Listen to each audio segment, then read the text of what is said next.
fala, venha ver. Tá na hora do JTT. Bom dia! Muito bom dia, boa tarde, boa noite para quem vem assistir a gente depois em outros horários, porque aqui o JTT fica no nosso canal no YouTube. Para quem está assistindo a gente no Instagram, no X, antigo Twitter, no Facebook, depois pode acessar o nosso canal no YouTube e acessar todas as entrevistas, os programas, as apresentações, as culturas que nós trazemos aqui para vocês todo dia, nessa manhã com dignidade. E hoje vamos falar sobre um tema que eu gosto muito, né? Nossa pátria grande, que vocês já estão acostumados aqui com a minha bandeira da América Latina invertida. E esse vai ser o tema de hoje. Pátria Grande em Construção, o papel das juventudes. Nos dias 29 e 30 de março, a Universidade Federal Fronteira Sul, a UFS, campus Chapecó, em parceria com o Instituto Catarinense de Juventude, o ICJ, deu início ao curso de especialização Juventude Contemporânea, Brasil e América Latina. Uma iniciativa pioneira por abordar as juventudes em uma perspectiva latino-americana e com metodologia inovadora. O curso é 100% gratuito e visa aprofundar o entendimento sobre as realidades juvenis, fortalecendo a produção de conhecimento e protagonismos dos jovens. A iniciativa foi viabilizada por meio de emendas parlamentares, destacando-se como um espaço de formação crítica e integração de lutas sociais.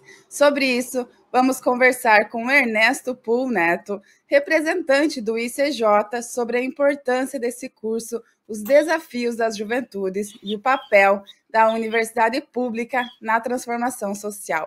Bom dia, Ernesto Pull, seja muito bem-vindo aqui ao JTT. Bom dia, Emi, tudo bem? Bom dia a todos que acompanham esse importante canal de comunicação, Portal Desacato, um grande meio de comunicação que tem feito muito para a classe trabalhadora de levar informação, de levar conhecimento, levar também formação para todos aqueles que acompanham esse portal, que tem feito um trabalho bem importante também de esclarecer e dialogar com a classe trabalhadora aqui em Santa Catarina. Eu tenho dito que o Portal Desacato é o principal instrumento de comunicação da classe trabalhadora aqui em Santa Catarina. Então, é um prazer mais uma vez estar presente aqui nesse espaço do Desacato. Então, vamos estar dialogando e trazendo informações e conhecimento, principalmente sobre esse trabalho importante que o Instituto da Juventude Catarinense vem desenvolvendo aqui em Santa Catarina. É muito importante e não estamos sozinhos, né, Ernesto? O Portal Desacato não está sozinho, nós temos parcerias, inclusive você é uma dessas, né, que traz ali para a gente sempre as informações, as novidades, as atualizações de muita informação importante sobre o nosso estado, né, de Santa Catarina, que nós sabemos, né, vivemos um meio onde a comunicação verdadeira dos fatos, da ciência, da cultura, é bastante descriminalizada, né, Ernesto? Ernesto, qual que é a importância desse curso, de um curso como esse, focado nas juventudes do Brasil e da América Latina, em uma universidade pública, né, como a Fronteira Sul?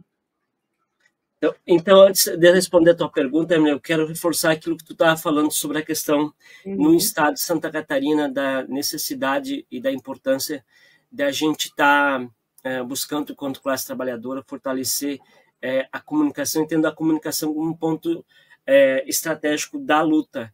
Então, os movimentos sociais, os movimentos sindicais, as pastorais sociais, ou seja, todo mundo que é do campo progressista, do campo da luta, precisa estar tendo a comunicação como uma questão estratégica.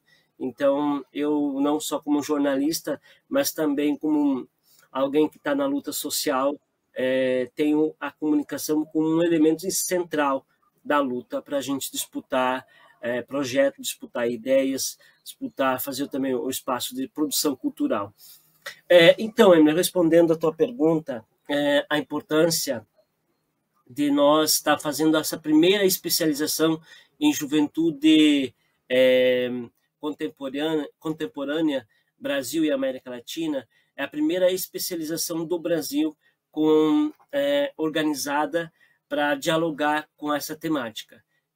Então, é uma experiência dialogada pelo Instituto da Juventude Catarinense, que tem 13 anos de história e caminhada, organizado aí por sujeitos que vêm dos movimentos sociais, das pastorais sociais, principalmente da Pastoral da Juventude, e que recentemente fizeram uma assembleia, final de semana passada, para construir os próximos caminhos. Então, é organizado pelo Instituto da Juventude Catarinense, tem parceria junto com a Universidade Federal da Fronteira Sul, a Universidade Federal da Fronteira Sul, que é uma universidade conquistada pelos movimentos sociais. Então, de nós ocupar esse espaço dialogando com professores renomeados do Brasil todo que estudam a temática da juventude. Então, nós vamos estudar as grandes temáticas, a história e a sociologia da juventude, né? A gente já fez um primeiro encontro. Vamos estudar a juventude e a questão e a saúde, juventude e trabalho, juventude e cultura, juventude e mobilização social. Então, estão renomeados grandes professores. E a gente pegou temas estruturais para estudar a estrutura da sociedade brasileira, junto colocando a juventude como um sujeito. E esse sujeito jovem como um sujeito também protagonista e também como um sujeito de grandes transformações na história da humanidade. Se nós olhar, Emily, e Emily, todos aqueles que estão acompanhando o nosso diálogo aqui, todas as grandes transformações e as grandes revoluções no mundo, vamos pegar a Revolução Russa, a Revolução Chinesa, a cubana, a Nicarágua, ou seja, não só no mundo, mas olhando aqui no Brasil também, todas essas mudanças tiveram sujeitos jovens como protagonistas nesse processo. Então, a gente quer olhar nesse sentido, de olhar a juventude como sujeitos protagonistas desse processo. Segundo, a importância de nós ocupar esse espaço da universidade com professores renomeados, numa universidade pública, mas também esses jovens que vão fazer curso de especialização, que são 50 e mais 50 de extensão, também ocupar esse espaço dentro de uma universidade pública, mas também com recurso público para eles conseguirem permanecer nesse curso, né? Com condições de deslocamento, condições de hospedagem, com condições de alimentação. Então, a gente olhou e pensou esse curso olhando com todas essas dimensões, para eles também permanecer.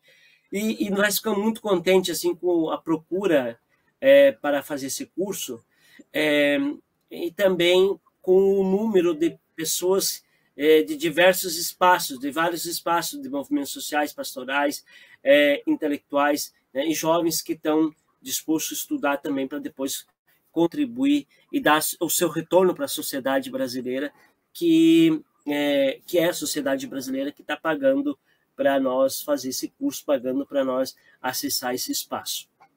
Que legal, e é bem interessante a gente ver o quanto a gente precisa ainda entender a importância da América Latina, né, Ernesto?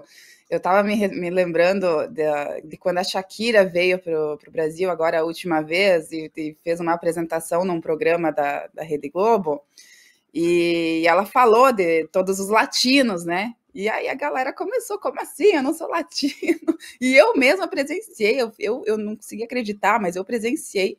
Eu conversando, eu fui numa loja aqui, e daí conversando com a moça que estava me atendendo, ela me perguntou de uma tatuagem que eu tenho a tatuagem da América Latina invertida, e ela me perguntou o que significava, e eu expliquei, né, transformar o nosso sul, o nosso norte, fazer com que o nosso sul seja o nosso norte, né, nos norteamos pelo sul, pela pátria grande, e eu falei, né, porque eu tenho muito orgulho de ser latina, né, e ela, como assim, latina? Você é latina? Como se eu fosse de outro país e não do Brasil. Eu falei, sim, todos nós somos, você é latina. E ela, nossa, eu nunca fui ofendida dessa forma. É um absurdo, porque realmente as pessoas não entendem. Tem muita gente que né, que não tem esse conhecimento, não tem principalmente a consciência de classe, né, Ernesto, que a nossa sociedade tanto precisa, que não tem essa noção do quanto a nossa América Latina é importante, do quanto ela é grande em cultura, em literatura, em tantas coisas, né? E é um absurdo que as pessoas não tenham esse conhecimento. Então, eu fico muito feliz quando tu diz que está tendo bastante adesão, que as pessoas estão se interessando bastante por esse curso, né? Vai ter limite de vagas, Ernesto? Quantas vagas vai ter limite? Se já atingiu o número de inscrições? Então, Emily, para a especialização já encerrou, né? As inscrições já... Agora, para extensão está aberto, né? Então, a gente até pode mandar... Acho que eu já mandei... Tu já se inscreveu também, né, Emily? Então, está aberto para extensão, está aberto, né? Está aberto porque, assim, como é que vai funcionar o curso? Vai ter as etapas presenciais e etapas online. Então, as etapas presenciais será aqui em Chapecó, né? Com os professores que vão vir aqui dar aula. E os estudantes vão ter que deslocar para Chapecó. Os estudantes de extensão, então, vai ser online, né? Algumas atividades também online também, eles podem participar também presencial. Mas, e vai ter atividades online, então vamos ter aula com professores que vão dar aula online também.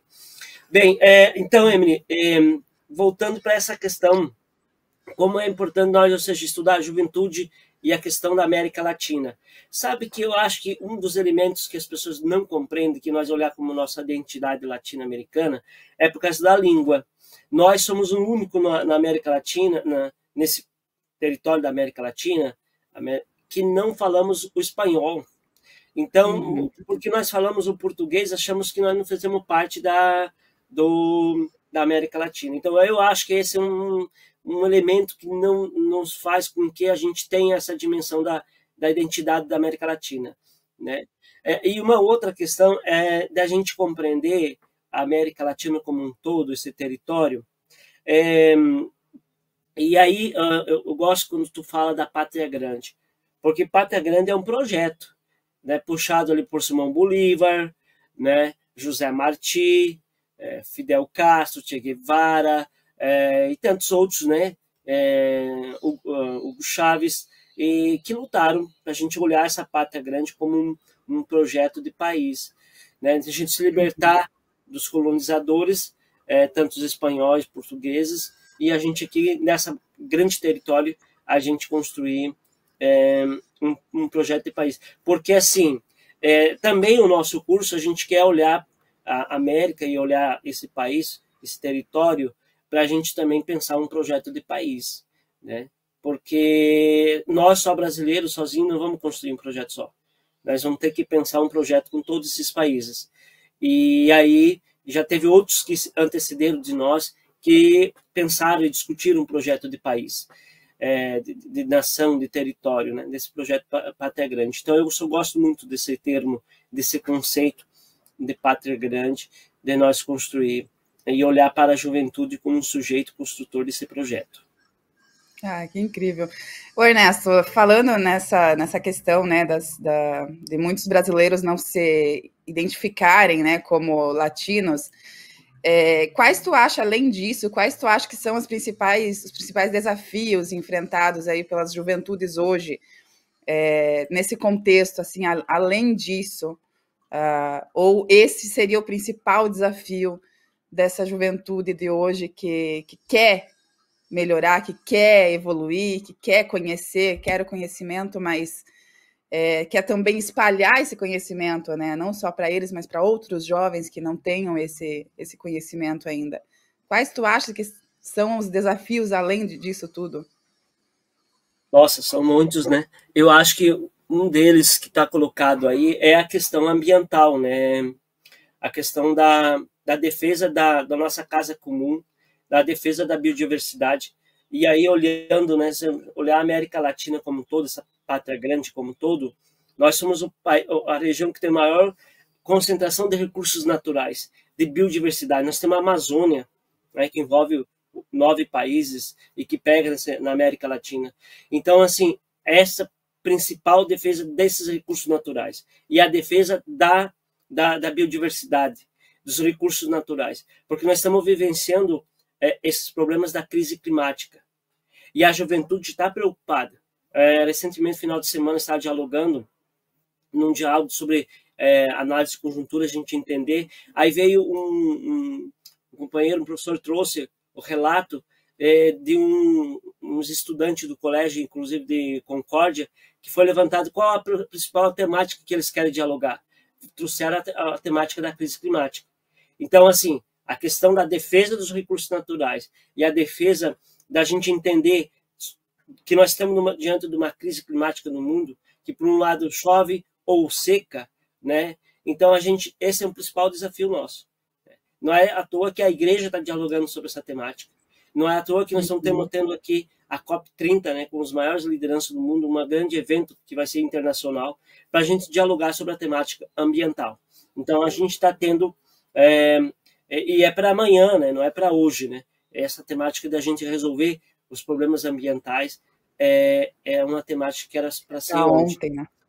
E aí, né, são mais de 500 anos, né, que vieram para cá, destruíram o pau-brasil, levaram ouro, levaram prata, e agora estão levando nossos vários recursos naturais. E a água, né, como um elemento central. Então, esse é o principal ponto, assim. Eu acho que é uma das grandes bandeiras que nós queremos garantir os recursos para a gente sobreviver e ter continuidade na nossa vida, é a defesa da questão ambiental. Um outro, eu acredito que é a defesa da educação, né? Da educação como um projeto que a gente precisa buscar ter uma boa educação, uma boa ciência, uma boa escola, uma boa universidade, para nós garantir condições de trabalho digno, né? A gente vê os países que tiveram bons índices de desenvolvimento humano investiram em educação.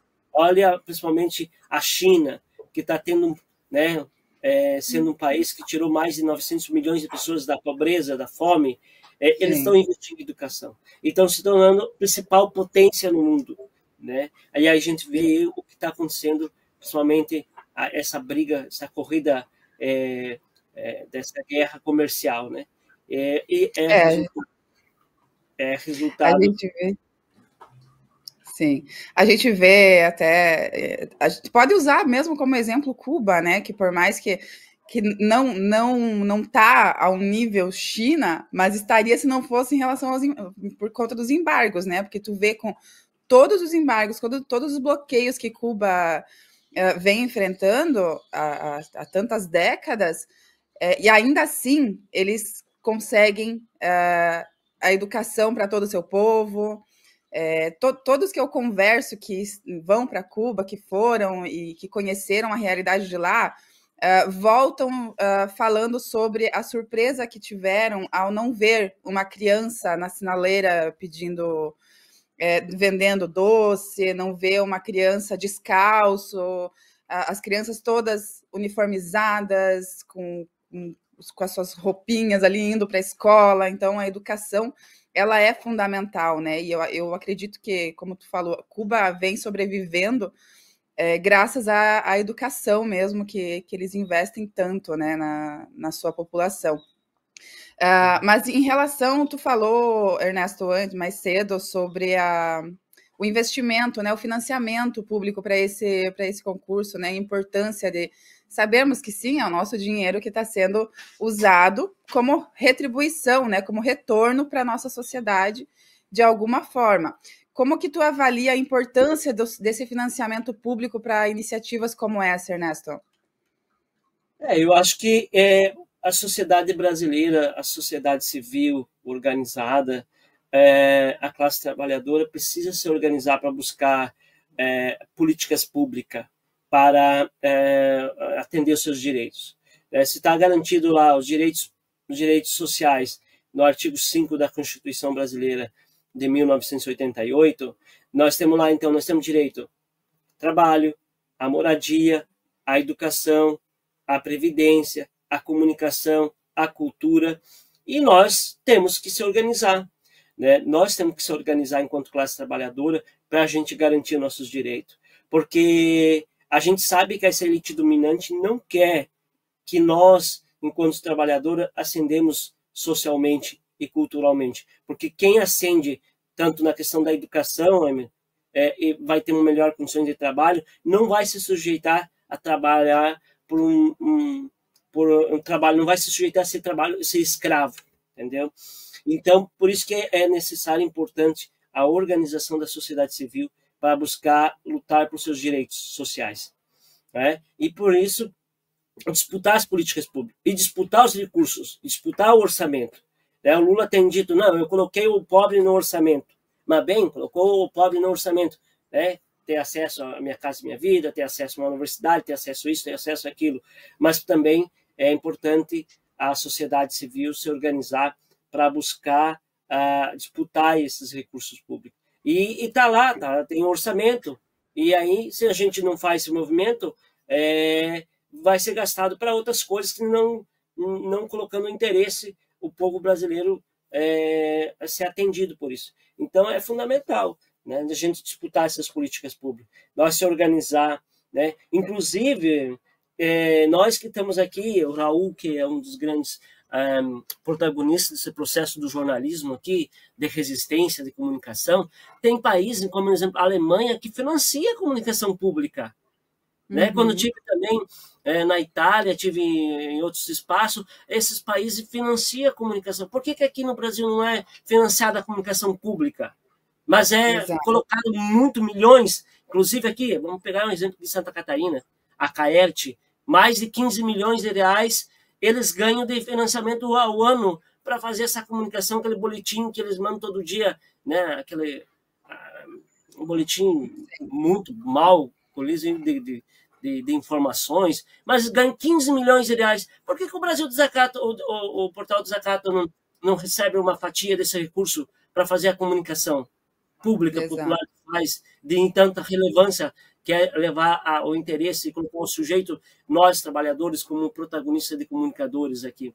Então, é isso que nós temos que fazer, sabe?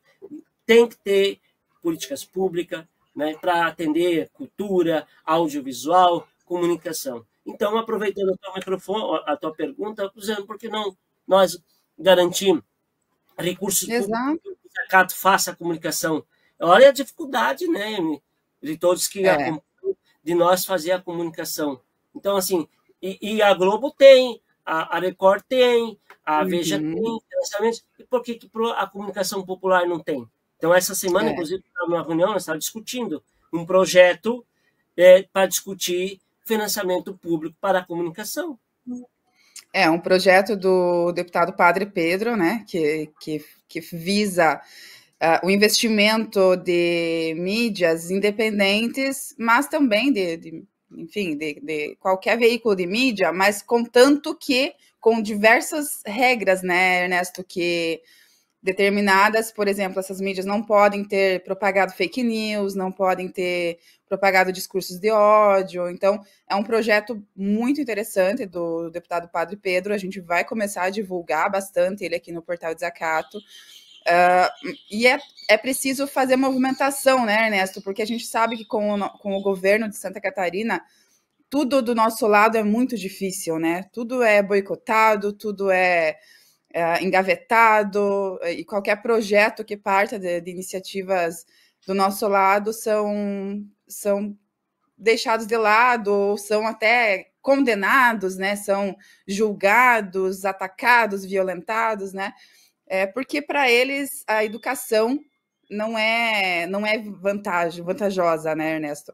A educação como um curso como esse, como uma extensão como essa, que valoriza a pátria grande, que traz conhecimento, consciência para a nossa juventude, para eles é péssimo, né? Porque aí a juventude tendo conhecimento, tendo sua consciência de classe, sabendo a qual lado pertence, para eles é voto perdido, né?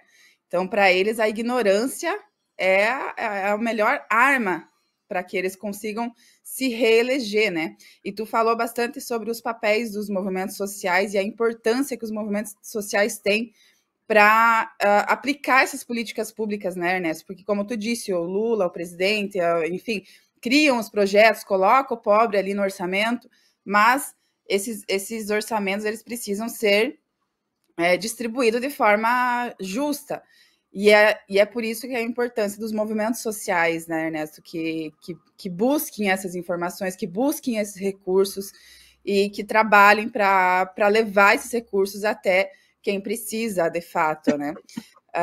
Ernesto, uma última perguntinha aqui, eu queria te perguntar que mensagem que tu gostaria de deixar ali para esses jovens que estão começando aí nessa formação, ou que gostariam de começar, ou que gostariam de se informar melhor, que mensagem que tu deixaria para essa galerada aí toda? Muito boa pergunta. Então, a mensagem que eu deixo é que a juventude vá em busca dos seus sonhos, dos seus projetos, né? E para isso, se acredita e se movimenta em mudança de transformação social, depois que eu consegui compreender um elemento central na filosofia, que é o tal da lei da dialética, que tudo está em movimento, tudo está em contradição, eu acredito que é possível a gente construir outro mundo possível. E por isso a gente precisa lutar. E para isso a gente tem algumas ferramentas, algumas armas. Uma delas é a leitura, é a cultura. Então essa é a mensagem. Vá em busca, almeje um projeto, né? Mas vá em busca com ferramentas. E uma das ferramentas é a questão da cultura, da leitura, né? Assistir bons filmes, ler bons livros, se aproximar de amigos, né? De companheiros, amigas, para a gente também socializar e buscar a organização. Então, estude, né? Beba nessa fonte do estudo da cultura. O outro é a amizade, de companheirismo, de amigo, de organização. E uma outra questão, eu tenho que junto comigo sempre tem um pinheiro, né? Para mim é um símbolo tão legal. Então, defenda a natureza. Defenda os nossos recursos naturais. Defenda a água, né? Como um elemento central da vida. Então, essa é a mensagem, sabe? E aí eu vou aproveitar uma frase que é muito dita no ditado popular chinês. Se você tem projeto para um ano, planta cereais. Se você tem projeto para 10 anos, planta árvores. Se tu tem projeto para 50 anos, lida com o povo. Então, é esse papel nosso, que nós estamos aqui como sujeitos, liderança, movimentos sociais, comunicador, educador, que a gente está fazendo aqui processo também de educação. A gente lidar com esse povo e pensar num projeto de transformação social, que é essa bandeira bonita que tu tem atrás de você da Pátria Grande. Inspirado em Simão Bolívar, José Martí, Fidel Castro, Che Guevara e tantos outros que lutaram. Então, muito obrigado e fico muito grato desse convite. Cada vez que o Desacato convida aqui, eu venho, porque para mim é fundamental a gente valorizar esses espaços. Um abração para ti e todos aqueles que acompanharam esse diálogo sobre juventude, Pátria Grande, sobre as grandes temáticas também. Então, um pouco é isso. Um abração, um beijão para todos. Muito obrigada, Ernesto. Vamos nos conscientizar e vamos valorizar, né? Vamos ser patriotas de uma pátria grande, que é tão importante valorizar nossa cultura, nossa natureza, nossa flora, nossa literatura, né? Como tu tá ali com um livro incrível. Então, vamos valorizar tudo isso, né? Obrigada, Ernesto. E está sempre bem-vindo, será sempre bem-vindo aqui no JTT, na nossa Manhã com Dignidade no Portal Desacato. Um abraço, tudo bom.